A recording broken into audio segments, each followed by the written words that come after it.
Hello YouTubers, this is Rhino Dan, and I am doing a review on the Spiegler brake lines that I bought for the R3. Okay?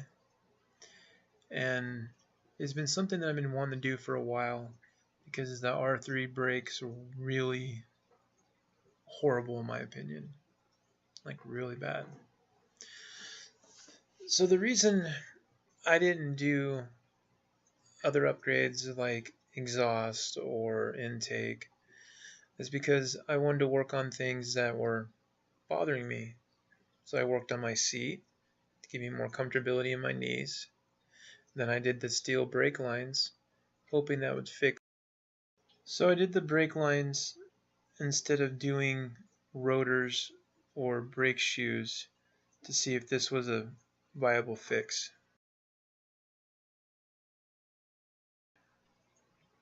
We did the upgrade. Some of the parts on the front of the triple tree we had to remove for the steel brake lines to fit properly. We should have took videos, but we didn't. But that's okay. One of the things I didn't like about the original OEM brakes was how the lever felt. It just didn't feel tight enough, and because the lever doesn't have any adjustability to it, you're stuck with what you get. Another key point about the brakes are that I had to use both the front and rear to do any fast stopping. And I said that in an earlier review that it was driving me nuts because I'm usually a front braker only, and I used the rear only when I needed to. And on the bigger sport bikes, I never used the rear brakes. Just front brakes were always good enough. Dual rotors, multiple piston caliber brakes, always felt comfortable to stop. And with the R3, it just wasn't there for me. I am sorry I didn't get a chance to get scientific to show the improved braking distance from the steel brake lines. But I can tell you that my confidence in the feel and the lever has greatly improved over stock. I don't have to use the rear brake now. Just come to a stop. Very nice. One of the reasons I picked these brake lines because of the color options, and they came in front and rear as a set, which was a nice touch, with brake cleaner and brake fluid. I want to do some hard braking before the lines were installed in this original video, but it rained on me pretty good and I didn't feel like I should do any hard braking with bad brakes to begin with, so I opted out. Call me a chicken. Sorry, there are R3 brakes with crappy hoses.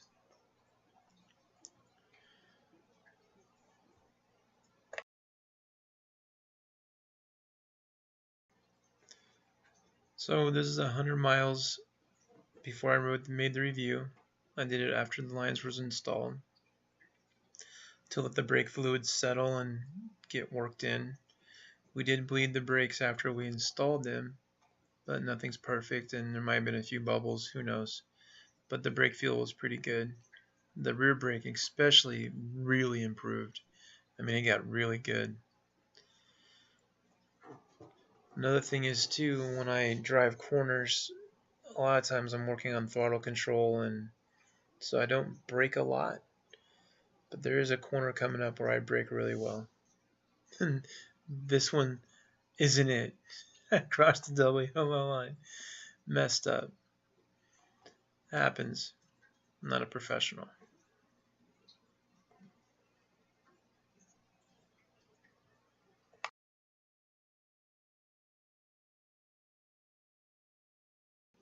So I'm gonna attempt some trail braking coming up.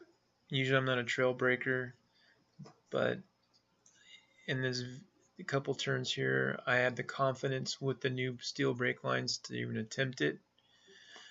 In my bigger sport bikes with adjustable levers, I used to trail brake a lot more.